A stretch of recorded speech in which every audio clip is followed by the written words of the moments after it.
आखिर जो कैंपस हैं जहाँ पर हम लोग शिक्षा ग्रहण करते हैं एक बेहतर समाज बनाने के लिए, वहाँ पर क्यों ज़रूरत पड़ती है ऐसे हम लोग बातचीत करने के लिए। अभी आईआईटी मुंबई में जिस तरीके से दर्शन सोलंकी को जातीय प्रताड़ना के तहत एक तरीके से कह सकते हैं रोहित वेमुला से जोड़ते हुए हम संस्थानिक जो हत्या हुई है, तो आखिर इस तरीके की कैंपसेस में क्यों होती हैं चीज़ें। हम यहाँ पर 2011-12 से आए हुए हैं और कैंपस जैसा कि हम सभी लोग जानते हैं विश्वविद्यालय विचारों की जननी होते हैं। जो विचार समाज में फैलता है और समाज को एक बेहतर बनाने के लिए हमारे जो विश्वविद्यालय में प्रोफेसर्स हैं जो हमें पढ़ाते हैं हक और अधिकार के लिए, वो सही और गलत के लिए निर्णय लेने के लिए जो हम लोगों को पढ़ाते हैं, अगर हम सभी लोग अपने हक और अधिकार, अगर लाइब्रेरी में अच्छी किताबें आए, नई किताबें आए,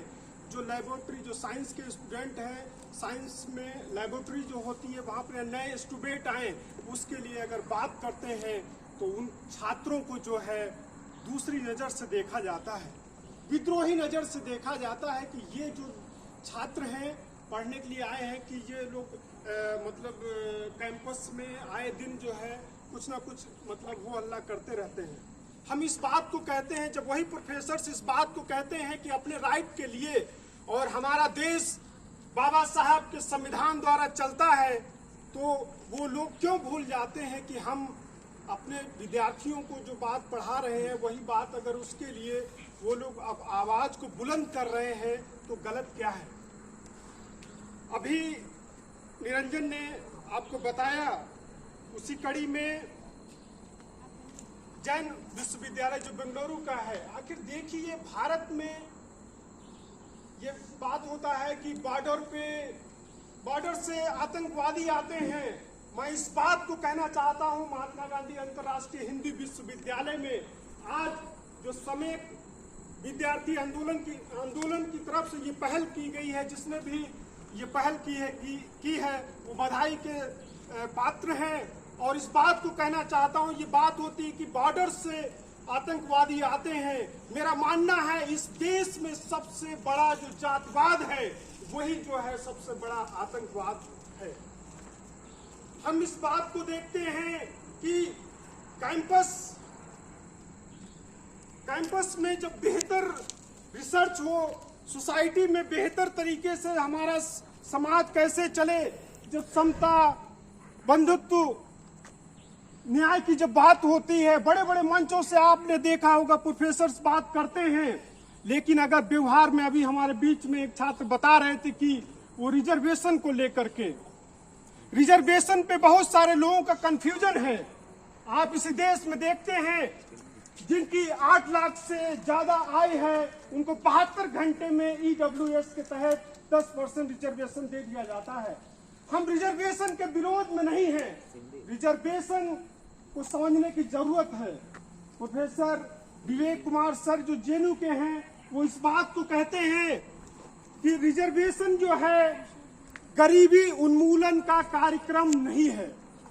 रिजर्वेशन गरीबी उन्मूलन का कार्यक्रम नहीं है। भारत सरकार, राज्य सरकारें अगर चाहें, गरीबी को खत्म करना चाहती हैं, गरीब बच्चों को अगर वो शिक्षा देना चाहती हैं, तो उसके लिए नई नई प्लानिंग बना सकती है। प्लानिंग कमीशन भी हमारे यहाँ पे है, वो चाहें तो और योजनाओं को कर सकते हैं। ये जो गलत फहमी लोगों के बीच में फैली हुई है कि ये लोग जो है रिजर्वेशन से आ गए हैं, मैं इस बात को कहना चाहता हूं कि रिजर्वेशन पे सबसे ज्यादा हक और अधिकार किसका रहा है। अगर हम इतिहास को पढ़ते हैं, जो लोग इतिहास के छात्र हैं, अगर नहीं भी हैं, रोमिला थापर को या इरफान अवीब सर को या अन्य तमाम सारे जो इतिहास के राइटर्स हैं, अगर उनको हम पढ़ते हैं तो हमें इस बात को पता लगता है कि जो यहाँ पर 85% से या 90% कहें जो आबादी है, उसको हक और अधिकार प्रकार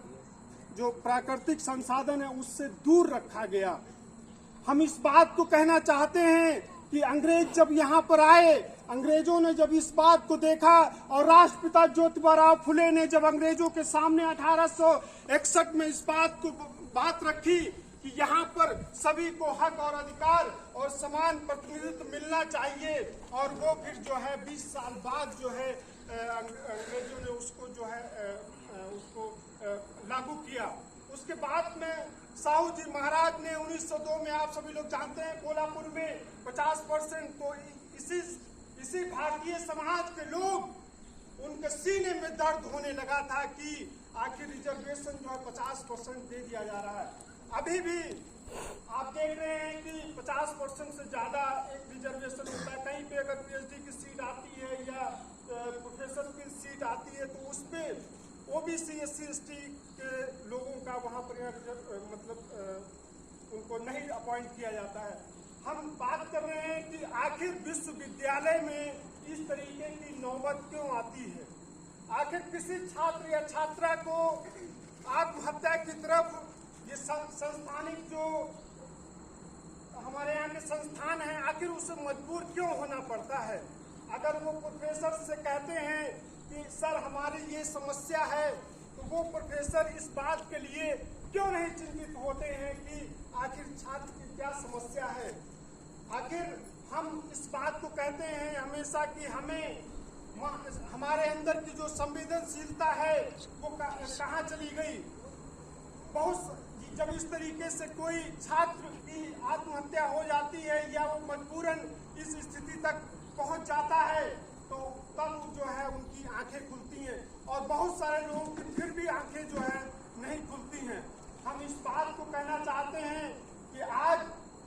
75 साल से ज्यादा हमारे देश को आजाद हुए हो चुके हैं, लेकिन जातिवाद का जो दंश है आज भी जो बड़े पैमाने पर भारतीय समाज की जो जनता है उसमें छात्र, नौजवान हैं, महिलाएं हैं, किसान, मजदूर, और हमारे कैंपस में जो आप देख रहे हैं गार्ड की जो ड्यूटी कर रहे हैं, वो लोग भी कहीं ना कहीं जातीय दंश का उनको भी प्रताड़ित होना पड़ता है। कभी उनको छुट्टी नहीं मिल पाती है, कभी तो उनको सैलरी जिस तरीके से मिलना चाहिए वो नहीं मिल पाती है। हम भी उन लोगों के साथ में जब यहाँ पूर्वाधार में आंदोलन चल रहा था होम गार्ड्स का, तो हम लोग भी उनके साथ में कंधे से कंधा मिलाकर के खड़े थे। हम इस बात को कहना चाहते हैं कि कैंपस एक लोकतांत्रिक व्यवस्था है। यहाँ पर संविधान का आर्टिकल 19 सभी को बोलने का अधिकार देता है। आप हमारी किसी बात से असहमत हो सकते हैं, आप बेहतर लॉजिकल के तरीके से आप बात कीजिए कि आपने जो बात कही है वो आपकी बात जो है सही नहीं है, बेहतर ये है, तो हम उसको स्वीकार करेंगे। लेकिन समाज में ऐसे मानसिकता के लोग भी हैं जिनकी भावनाएं, आपकी भावनाएं जो चंद तुरंत आहत हो जाती हैं। हम इस बात को कहना चाहते हैं, बहुजन समाज के लोगों के आए दिन बहन बेटियों के साथ में बलात्कार होता है, तो क्या उनकी जो है भावनाएं आहत नहीं होती हैं? आपकी इतनी कोमल भावनाएं हैं जो चंद शब्दों को नहीं झेल पाती हैं। अभी सोशल मीडिया पर आप सभी लोग देख रहे हैं जिस तरीके से दिलीप मंडल सर और तमाम सारे लोग रामचरितमानस को लेकर के उसमें जिस तरीके से चौपाइयां लिखी हुई हैं, अगर उस पर लॉजिकल तरीके से बात को रख रहे हैं तो आपकी भावनाएं आहत हो जा रही हैं। आप इतने कमजोर और कोमल हैं। अगर भावनाएं आहत होती हैं तो भारतीय संविधान डॉक्टर BR अम्बेडकर ने जो लिखा है, आप उसके तहत, जिसमें सभी स्त्री और पुरुष, सभी जाति धर्म के लोग समान हैं, तो उसके तहत बात कीजिए। लेकिन आप एक तरफ मंच से अच्छी अच्छी बातें करते हैं, जब व्यवहारिक रूप से लागू करना होता है तो आप जो है वही जातीय आधार पर देखते हैं। मैं इस बात को कहना चाहता हूं, अभी डॉक्टर भीमराव अंबेडकर विश्वविद्यालय लखनऊ में है बाबा साहब के नाम पर। वहां पर बसंत पंचमी के दिन हॉस्टल में पूजा हो रही थी, और वहीं पर एक दलित समुदाय की छात्रा जब इस बात को कहती है कि बाबा साहब की तस्वीर पर भी जो पुष्प चढ़ा दिए जाएं, तो वहां की एक छात्रा इस बात को कहती है कि तुम्हारे बाबा साहब को जो है हम लात फेंक देंगे और लात से कुचल देंगे। आखिर उनके अभिभावक लोग क्या करते हैं? आखिर अभिभावक लोगों की ये जिम्मेदारी बनती है कि किस तरीके के संस्कार हम दे रहे हैं। अगर वो अपने महापुरुष को आज 21वीं सदी जो आईटी के दौर में जानी जाती है और 21वीं सदी मेरा मानना है जितने भी लोग सोशल जस्टिस में विश्वास करते हैं वो बाबा साहब के विचारों की होगी। ये यकीनन होगी अंतिम, जब हम लोग अंतिम सांस ले रहे होंगे, यकीनन ये बाबा साहब के विचारों की जो है दुनिया होगी, इसमें मेरा पूरा विश्वास है। तो मैं ये कहना चाहता हूँ कि ऐसे लोग, समाज जो भी लोग हैं जो पढ़ने लिखने के लिए विश्वविद्यालय में आते हैं, उनके अभिभावक लोगों की भी ये जिम्मेदारी बनती है कि हम किस तरीके का जो है उनको संस्कार दे रहे हैं। अगर वो महापुरुषों का सम्मान नहीं कर सकते हैं तो मुझे लगता है, क्योंकि वो खुद भी जातिवादी मानसिकता के तहत ही वो दूसरे लोगों को देखते हैं, इसीलिए वो अपने बच्चों को भी सही संस्कार नहीं दे पा रहे हैं। इधर के दौर में आप देख रहे हैं जिस तरीके से शिक्षा जगत में अभी नई एजुकेशन जो पॉलिसी आई है, बहुत सारे उसके तरीके से व्याख्यान किए जा रहे हैं कि उससे भारत का विकास ही विकास होगा। हम इस बात को कहना चाहते हैं, अभी इलाहाबाद विश्वविद्यालय में फीस बढ़ा दी गई है। ये सिर्फ एक नमूना है, आने वाले समय में सारे विश्वविद्यालयों में फीस बढ़ेगी। हम सभी को तैयार रहना है कि अगर फीस बढ़ती है तो हमें कंधे से कंधा मिला करके प्रशासन का मुंह तोड़ जवाब देना है। आपको जब अपनी सैलरी बढ़ानी होती है तो संसद में सभी लोग पास कर लेते हो, जब रिसर्च स्कॉलर को फेलोशिप देने की बात आती है तो आप लोग चुप्पी क्यों साध लेते हो। हम सभी लोग इस बात को पूछना चाहते हैं, हम इस बात को भी कहना चाहते हैं कि किसानों मजदूरों का जो पैदा करते हैं अन्न, आखिर उनका न्यूनतम मजदूरी जो न्यूनतम उसका मूल्य है वो कब मिलेगा। आप देखें कि किसान मजदूर हमारे लोग दिल्ली में कितने लंबे समय तक वहां पर डेरा जमाए रखे। हम इस बात को कहना चाहते हैं कि ये तमाम सारे जो नेता हैं वो वादे तो करते हैं, अगर अनुसूचित जाति के भी देखें तो 135 के आसपास लोग हैं, लेकिन उनकी भी चुप्पी साधे रहते हैं। वहीं पर अगर हम ये बहुत सारी बातें हैं, अगर इसी कैंपस की तरफ हम आपको लेकर के चलें, क्योंकि मुझे इस कैंपस में रहते हुए 10.5 साल हो चुके हैं, क्योंकि मैंने यहीं पर एमफिल किया, पीएचडी में नहीं हुआ, डबल एमए पीएचडी भी सबमिट किया है। इसी कैंपस में 2019 में माननीय काशीराम की पुण्यतिथि को हम लोग मना रहे थे और यहाँ पर 3 लोग मौजूद हैं। उसी रात को ही रातों रात में 6 लोगों को निष्कासित कर दिया गया। आखिर ऐसी कौन सा हम लोग मिसाइल बना रहे थे कि जो हम लोग सिर्फ माननीय काशीराम के विचारों को नए छात्रों को बता रहे थे कि उन्होंने किस तरीके से यहाँ पर रहते हुए चंद्रपुर में वो जब जॉब करते थे और यहाँ से फिर वो गए दिल्ली में बम सेप को बनाया, बम सेप को बनाने के बाद में यूपी में गए, यूपी में 4 बार वो जो है सत्ता में पहुंचाने का काम किया। आखिर जो महापुरुष है, महापुरुषों के बारे में नए छात्रों को बताना तो ये क्या गलत है। 8:15 बजे कार्यक्रम खत्म होता है और उसमें 6 लोगों को रातों रात निष्कासित कर दिया जाता है। क्या कैंपस में जो अभी इस तरीके से दर्शन सोलंकी की घटना या पायल तड़वी या रोहित वेमुला या आए दिन कैंपस में तमाम सारी घटनाएं होती रहती हैं। बहुत सारे प्रोफेसर्स भी प्रताड़ित होते हैं, गार्ड्स भी होते हैं, जो महिला प्रोफेसर्स हैं, जो कर्मचारी हैं, वो लोग भी प्रताड़ित होते हैं। हम इस बात को कहना चाहते हैं कि कैंपस एक लोकतांत्रिक कैंपस है। अगर कैंपस में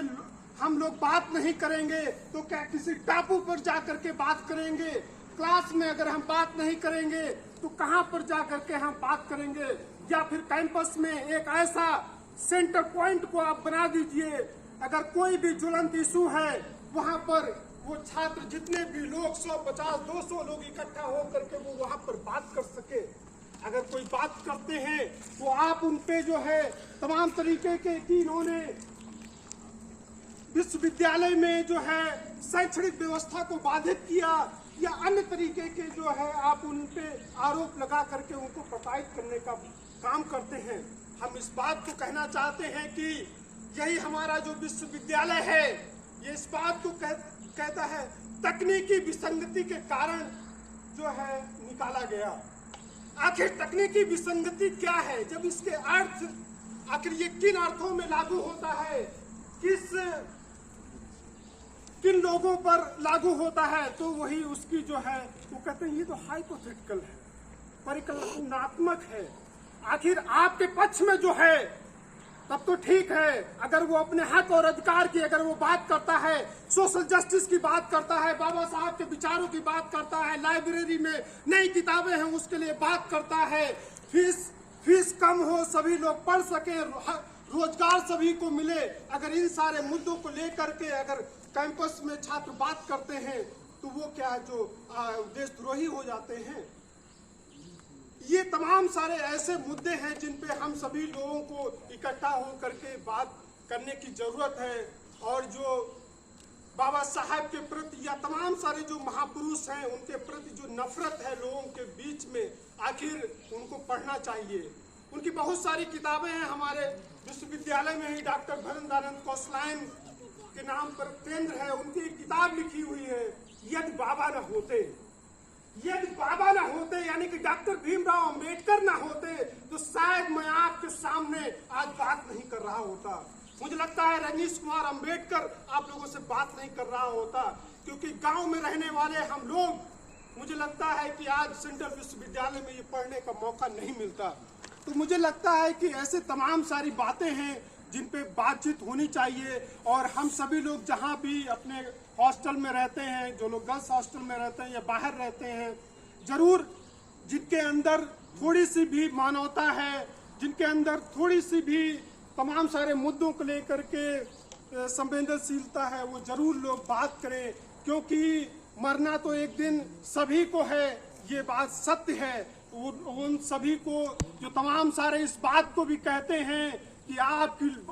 आयु जो है बहुत लंबी है, मैं उनके लिए भी कहना चाहता हूं कि उनको भी 7 दिन के अंदर मरना है और हम सभी को भी 7 दिन के अंदर मरना है, यानी कि महीना और साल कोई भी हो सकता है। इसको इस रूप में समझने की जरूरत है। मुझे लगता है बहुत सारी इधर के दौर में आप सभी लोग देख रहे हैं कि मैजिक से ज्यादा लॉजिक की बात हो रही है, क्योंकि हमारे लोगों को मैजिक में फंसा करके रखा गया, और जब वही छात्र पढ़ने लिखने का जब अवसर मिला, मुझे लगता है कि यहाँ पर जितने भी लोग हैं अपने परिवार के पहली पीढ़ी होंगे जो विश्वविद्यालय में आकर के हायर एजुकेशन को प्राप्त कर रहे हैं। जब वो लॉजिक तरीके से जब बात कर रहे हैं तो मैजिक पे वो भारी हो जा रहे हैं, तो उनकी भावनाएं आहत हो जा रही हैं। तो अपनी भावनाओं को आप मजबूत करिए, और हम चाहते हैं कि कैंपस भी हमारा लोकतांत्रिक बने, और जिस समाज में हम रहते हैं वो समाज भी लोकतांत्रिक बने, और बाबा साहब के द्वारा संविधान में जो लिखित है समता, स्वतंत्रता, बंधुत्व और न्याय सभी को मिले, सभी को शिक्षा मिले, सभी को